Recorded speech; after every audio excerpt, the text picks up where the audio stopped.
Getting outside in the winter is so beautiful. There's nothing like the ice crystals sparkling in the sun and the quiet of a snowy landscape. Our team definitely takes advantage of the cooler weather. We love snowshoeing, hiking in the chilly air, and snowboarding up in the mountains. But it's important to remember that adventuring carries certain risks, and we have to be doubly careful when we're dealing with low temperatures, snow, and ice. Even a seasoned hiker can twist an ankle or lose track of the trail. That's why wilderness survival expert Jessie Krebs works so hard to prepare people for worst-case scenarios. Most of the time in a survival situation, you don't build a fire. It takes so much energy, and people will jump to fire before shelter and clothing, which are your first two lines of defense. I would much rather build a shelter, get inside, clench my body, right? Macro muscles, micro movements. People say like, oh, do jumping jacks. No, because every time you jump or you move, you're generating heat, but you're letting it all go. Versus if I just sit in one place and I clench my whole body, clench every muscle, hold it for a few seconds and release. And do it again and release. And I'm building up heat and I'm keeping it. If you're a fan of the TV show Alone, like me, Jessie Krebs might sound familiar. She was a contestant on season 9 where she lasted 46 days. Jessie is an Air Force veteran, and while she was in the military, she specialized in teaching survival and evasion tactics to soldiers. Since then, Jessie has used her experience to open her own wilderness survival school. She's made it her mission to share her knowledge with everyone, especially women, BIPOC, and LGBTQ folks, so they can more confidently and safely explore the outdoors. I'm Shelby Stanger, and this is Wild Ideas Worth Living, an REI Co-op Studios production brought to you by Capital One. Before we dive in, just a warning. Jessie's story contains mentions of abuse and childhood trauma. Listener discretion is advised. Jessie Krebs, welcome to Wild Ideas Worth Living. Excited to talk to you about winter camping and survival. Glad to be here. Let's go play. I just want to know a little bit about your background, because you're this like gnarly survivalist. You've been on Alone. You do it. So as a kid, were you always like this? Like, what was your relationship to the outdoors growing up, and where did you grow up? Yeah, I was raised by a single mom in Michigan, and my earliest memories, unfortunately, were of infant and childhood sexual abuse. So getting outside and going and climbing trees and making mud pies and picking apart scat was my escape. Unlike, I think, a lot of people, their experiences with wilderness or just being outside are fairly limited. And so often when it is, it's like, okay, mom and dad took us on this camping trip and it was raining and it was whatever. And that's not what it was for me at all. It was much safer and much more comfortable for me being outdoors. And I really preferred just listening to birds and watching wildlife and trying to catch fish in the streams and picking up frogs. And that was my safe zone. That was where I felt best and the most like me. That feels good to me still, always. I really appreciate you just like right off the bat telling me your story. And I appreciate your authenticity and vulnerability and sharing that. So thank you. And I'm glad you were able to find the outdoors and that it has become this like beautiful place for healing and thriving for you. There's got to be something about this cold that you kind of like as well. Yeah, there's a kind of challenge in the cold, and there's an energy. I loved when I was a kid. Like the snowplows would come through, and then you've got this amazing, huge hill of snow that you can dig into, and making all these tunnels through it, little shelves and windows. And it was just so much fun. It's such an awesome building material. And then getting older and going skiing and walking on ice. I was up on Lake Champlain one year when the ice was like 2 to 3 feet thick and almost perfectly clear. And so much fun, right? You can hear the ice cracking and crackling all around you just from pressure. And there'd be little bits of snow, so you could run on the snow and then hit the ice and like see how far you can slide. So there's a lot of wonderful, fun things about winter. And it's part of why I feel like I'll always live in a place that has all 4 seasons. It's just so much fun seeing the changes all the time. Currently, Jessie lives in Pagosa Springs in southwest Colorado, where she spends as much time as she can playing in the mountains. In the winter, she's happiest when there are big snowstorms that dump 2 or 3 feet of powder. Jessie has the skills and knowledge to go on some pretty lengthy wild adventures, like rafting in the open ocean in Hawaii or backpacking through Egypt and Israel. She's experienced in trapping and scavenging for her own food, keeping herself warm, and building shelters. Jessie was first introduced to these survival skills right after high school, when she went into the Air Force and specialized in survival and escape tactics. What made you want to join the Air Force? There's a part of me, I always loved adventure stories, I think, when I was a kid, that had the heroine or the hero, and they were warriors in one way or another. They were people that fought for good things. And even when I was a kid, I would see people picking on animals or other people, and it would drive me almost into a rage. I would just get this fierce protectiveness, and I think it was because of my own abuse and my desire to have been protected that I had this fierce kind of mama bear complex. And so I think that was a big part of it for me, that I wanted to be trained to be able to defend and to help people. So part of it was that. Another was that I was raised in small town Michigan, and my mom has always been an adventurer, always. And it really gave me the adventure bug. And mom made it clear, like, she was the first one in her generation to go to college. And she made it very clear that one way or another, she was going to make me go to college. So that was part of it, too. I could get the GI Bill, right? I could get out of the small town. I knew I needed discipline, too. Like, mom tried, but I was kind of a wild child. So it fit a lot of bills for me. In the Air Force, Jessie went to SEER school. SEER stands for Survival, Evasion, Resistance, and Escape. The training took about a year, during which she mastered techniques to survive in every environment on the planet. She learned how to navigate, design shelters, treat injuries, build fires, all while evading enemy combatants. Throughout the training, she learned how to teach other people these skills too. By the time she finished, Jessie became a full-time instructor. My squad for at least the last year or two I was in was called the Beefy Boys. So it was all these guys over 200 pounds and then little me at 140 or something. So it was pretty funny. But yeah, you'd have your academic week. You would teach them a lot of academics and then and on-base kind of stuff. And then you take them out to the woods and teach them a couple of days of kind of non-combat, then another 3 to 4 days of combat, the last 2 of which was like, okay, we've taught you what to do and how to evade combat. Bye-bye. We're going to become the aggressors. All your instructors are now going to be hunting you. And your mission is to try not to get caught by us, right? So that was kind of last bit. And then they would get picked up and taken down to resistance training, which is like a mock POW camp. So that was kind of the cycle. Wow. Amazing. Any stories you can share from your time as a SEER specialist? There was a funny, the guys would always pick on me a little bit. The rest of the team, the students that you're teaching, you're going to be the example, and then they're supposed to do what you do, right? They're supposed to follow that and learn how to bring in a helicopter, like right turn, left turn, level out. I'm going to be out your 3 o'clock in 3, 2, 1, mark, whatever. Before they're going to listen to you at all, of course, they want to make sure that you are an American on the ground, right?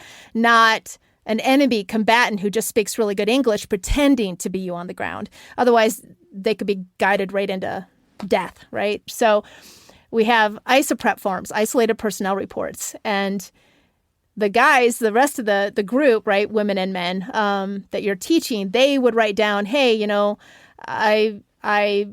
my baby sister blew her nose and it was green because she'd put a marker up her nose when she was 3, right? And nobody knows that except them. And so they would write that down in the personnel report. And now the helicopter that's coming for them is going to ask them, hey, what happened when your sister was 3? So that they can verify that this is the person, right, they're supposed to be talking to.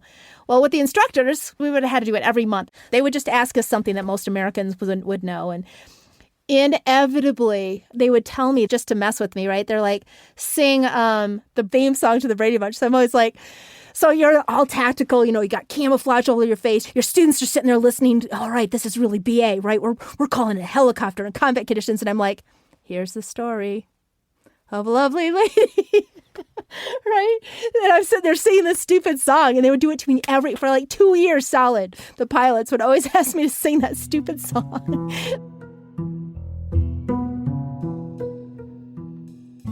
Jessie served as an active Sears specialist for 4 years. When she left the military, she had a few different jobs that bounced between teaching and working outdoors. She guided team building activities at various ropes courses, worked at a climbing gym, and was a substitute high school teacher on a Navajo reservation. A few years later, she found wilderness therapy. The military took me from this shy, quiet kid and helped me like stand up, speak in a loud voice, take command, do what needed to be done. But inside, I needed to heal. I needed growth. I needed therapy. So I got into wilderness therapy and started working in that, and it just blew my mind. Jessie connected with wilderness therapy so much that she began working for an addiction recovery program in Utah. At the same time, she was guiding wilderness survival trips for the general public. Eventually, she decided to combine elements from both wilderness therapy and survival training into her own business. I want to teach people that felt like me when I was a kid, that don't know about wilderness or that are working through issues, right? That are struggling. That's who I want to introduce wilderness to, because it was so healing for me. And I'd just been working in wilderness therapy all this time. And so I'm like, okay, I just really want my own school. I want to have a say, and I want to focus mostly on women and other marginalized demographics. So Owls was born, Outdoorsy Women Learning Survival Skills. And I love it. The women are amazing. Like, it's just so beautiful having women get together, supporting other women and learning badass skills in a really positive, fun, welcoming environment. There's just so much more sharing. It's just, I love teaching women. You say your goal is to make women wilder. What's that mean to you? Yeah, like in so many different ways, right? We don't, in our modern lives, we're looking at around us, dead walls, right? It's just, everything's dead. Like we killed life and we made dead things out of it. And it's not very fun, and it's not interactive, and it doesn't stimulate imagination or life. And when I'm out sleeping outside, I'm saying hello to the lizard and hello to the squirrel and the bird and the spider that's just walked across the shelter, right? I'm engaged with all of it. And there's a quote, I can't even remember who said it. It's like, we are only human when we are in connection and conviviality with what is not human. And I really like that quote. It helps me be more me. The wilderness doesn't care if we wear makeup. Doesn't care what gender we are.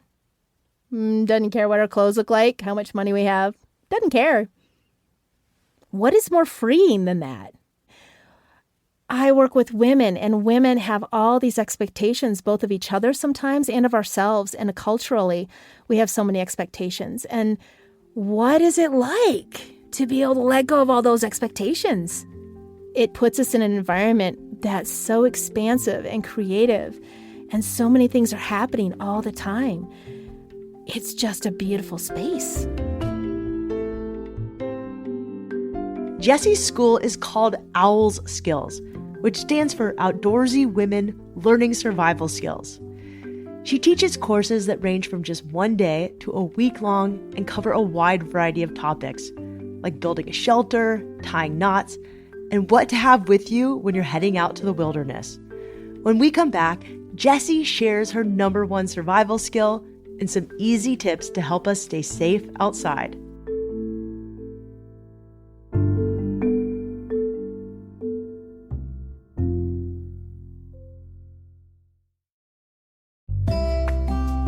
Are you ready to earn more on your outdoor gear?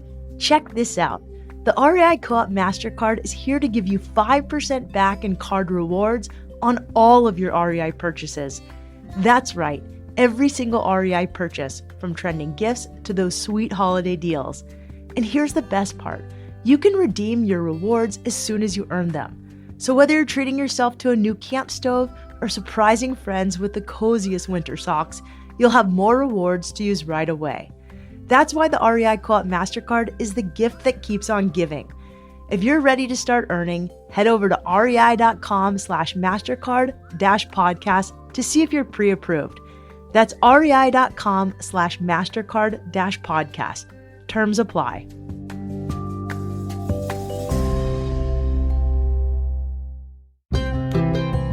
Celebrate the spirit of women who explore the outdoors with the all-new Inquire Mid collaboration from REI and Danner.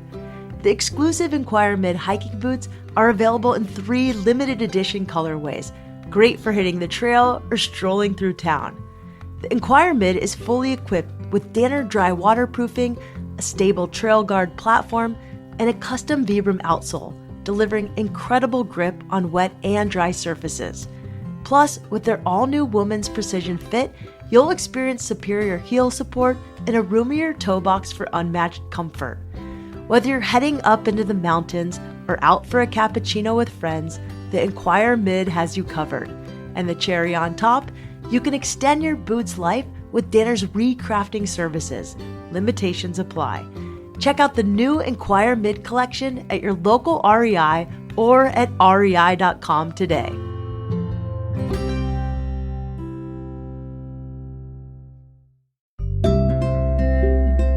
As someone who loves to spend her days running, catching waves, and adventuring in the mountains outside of my home in San Diego, I'm always on the hunt for the best gear to keep me going. That's why REI's Editor's Choice Awards are such a game changer. Their roundup of best-in-class gear is rigorously tested by members and staff for months, even up to a year. They consider everything from product performance to environmental impact, so we end up with gear that truly lasts. REI just announced the latest Editor's Choice winners for fall and winter. So if you're in the market for some new outdoor goodness, head to rei.com/editors-choice to check out the award-winning gear. That's rei.com/editors-choice.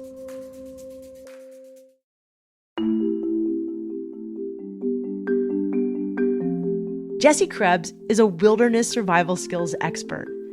After leaving the Air Force and discovering the value of wilderness therapy, Jessie decided to share her knowledge with the public. In 2022, she opened her own wilderness school called Owl's Skills. What types of survival skills do you teach? I mostly work off of what I learned back in the military, and we always worked off the 5 basic needs. So your first, number 1, survival thing. It's always going to be the most important. It may not be what you're working at in the moment, but if things are really bad, it's what you're doing is signaling. If I do nothing else in my life but tell people when they're in the field, when they're in the wilderness and something goes wrong, signal, please, right? And there are 3 primary ways to do that: pyrotechnics, electronic, and ground-to-air signals. Not a whistle. We want something that can be seen from a helicopter, right? That can be seen from a ridge 5 miles away. That's the kind of stuff we're looking for. Okay, I never thought that signaling would be number 1. I know. Sorry. Drives me crazy. I know. So no, all signaling my students say is that. is asking for help, right? Yes. It's the main thing that differentiates survival from ancestral skills and prepping and bushcraft. All these other things, the purpose is to stay out there as long as possible. But survival, the main purpose is to get the hell out of there. And so people think when they go out there, like there's been oh my gosh, there's one case of this family. I can't remember the name exactly, but they were flying across the Sierra Nevadas to go see their daughter Tabitha. And so they're going to fly across. The dad's got his pilot's license. Mom, she's along for the ride. And their teenage daughter, Heather or something, was in the back. And they're going to fly across. And there's too many clouds. He's a visual-only pilot. He wasn't certified for electronics for non-visual. So there's too many clouds. They park for a while. They stop, at an airport just before they cross. Okay, and he's like, okay, I see a window. Let's give it a go. So they take off. Long story short, they crash. Hung up at the trees. He's got some broken bones, but he gets down to the ground and he tried to apparently hit the beacon, but it wasn't working on the aircraft, right? To try to let the people know they needed help. So he's running around trying to get food, trying to, get firewood. It's cold. It was like March in the Sierra Nevadas. And he comes back, and like at one point he's trying to drain in fuel from the plane, and he lights it on fire, but it got on him, so he's like in flames. The daughter's, screaming, but it just luckily it's really high octane, so it burned really fast, and he was okay. So all this goes on, right? They crashed like a couple hours before dark, and now it's like midnight, and they're all huddled together in the cockpit of the plane, so cold, right? And the phone rings. Right? And so Heather goes drop into the bottom of the plane, like looking around, and comes up with all three of their cell phones, right? Which are now almost dead because they've been sitting down there looking for signal for the last however many hours. And she misses the call, but it was Tabitha, right? And she's like, where are you guys? Like, you're late. And so I love this because it's classic parent-teenager kind of thing, but the parents are like, call her back, tell her to send help. And Heather looks at them, with the superiority only that a teenager can give, and says like, I'm going to call 911 myself, right? So she calls 911, and like they manage, and it's actually they basically are acting like they're taking pictures of the aircraft. So it makes a strobe light, and that's what finally gets them rescued, right? But his first thought on the ground is, I got to make a shelter. I got to build a fire. Right? And that's what so many people do when they end up in a survival situation. They start thinking about everything else except signaling. Signaling is, how can I make it easier for search and rescue to find me? That's the purpose. And they would love nothing better than to rescue someone, to have a positive story. They don't want to find a body. They want to find a human, right? And have a story for the rest of their lives about how they were able to help. So help them do that, right? Okay, so signaling is a big one, but how exactly can people do it effectively?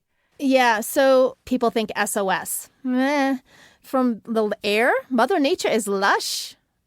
Right? She's got the curves going on like nobody's business. These lakes and mountains. So doing an S and an O and an S, which if you can, you'd like these to be at least 30 feet tall. Even better, 60 feet. Can you imagine trying to draw an S on the ground that's like 30 feet tall that actually looks like an S from the air?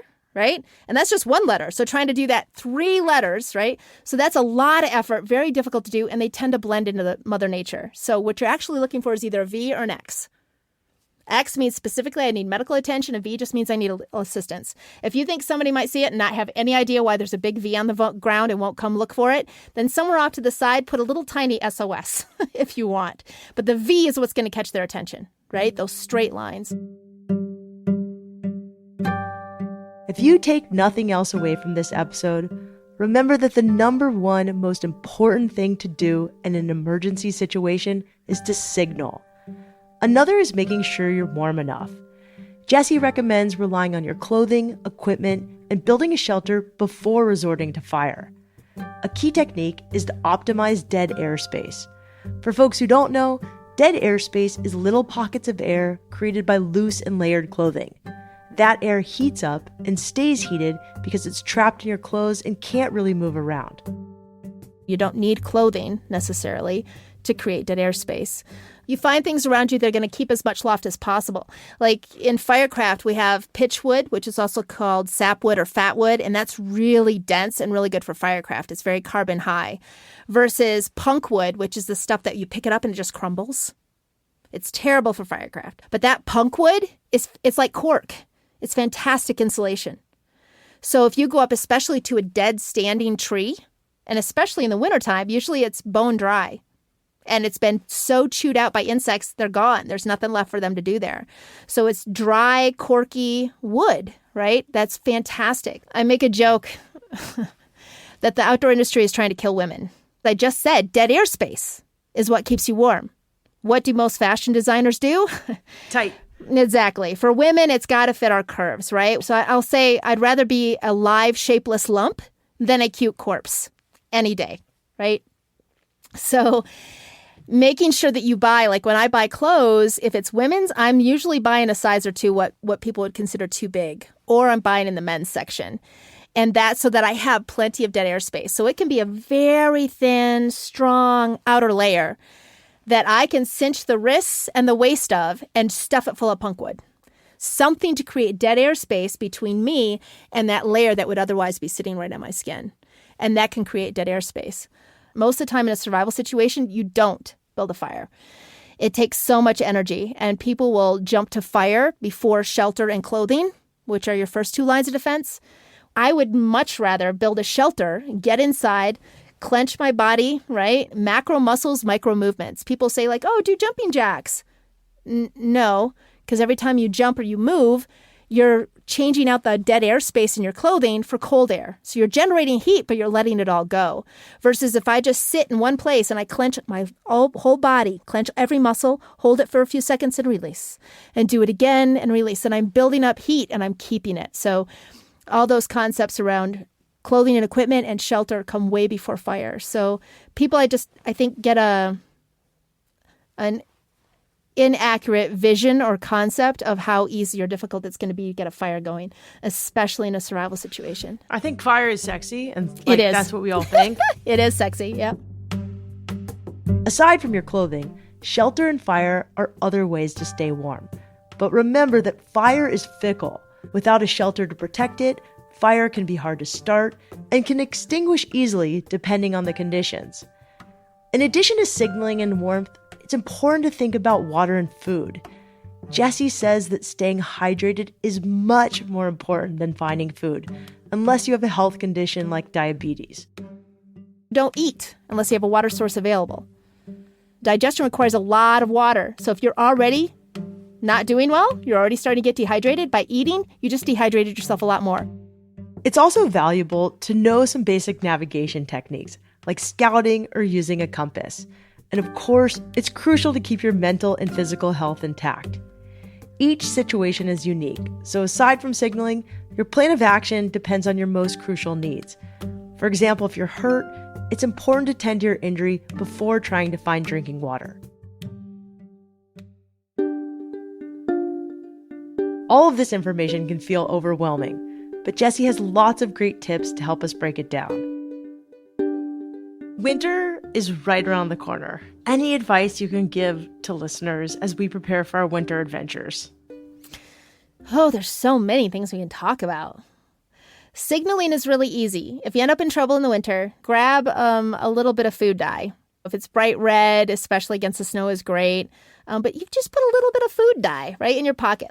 It is so easy if you end up in trouble to be able to take that food dye, mix it with a little snow, or just throw it on the snow, right? Like in a big V shape or something to help people find you, right?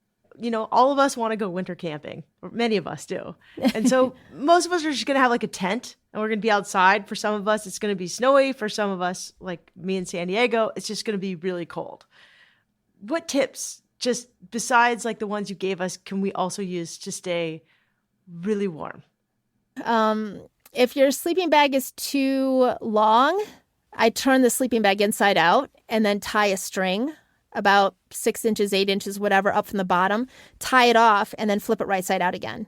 So that shortens it, right? Because that's another problem that people have with feet getting cold in the winter is the sleeping bag literally is too big at the bottom. So that's one technique. Another thing, I love sleeping bag liners, but I actually don't buy them from stores. I just take a full or a queen size sheet, flannel in the winter, of course, and usually a fitted one. And that's what I use for my sleeping bag liner in the winter, because when you touch it, it's already warm, right? Unlike most nylon sleeping bags. And I feel like personally, I don't know if anybody's done studies on it, but I think it raises the temperature rating of your sleeping bag by almost 20 degrees. It is so much nicer, right? And it creates that other layer around you. And you can pull, again, that sheet up over your head. You can, flannel sheets, camping in the winter. What could be better? Okay, so what happens if you get cold, though? Because sometimes it just happens. We get cold. How do we warm back up? Yes.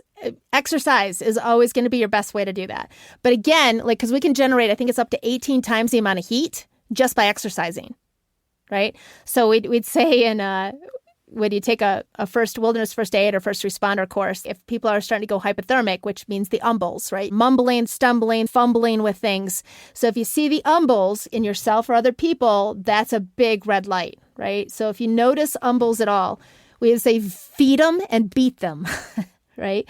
Which meant feed them, give them some calories if you can, and then get them exercising. And they don't want to, right? The more hypothermic you go, the more lethargic you get.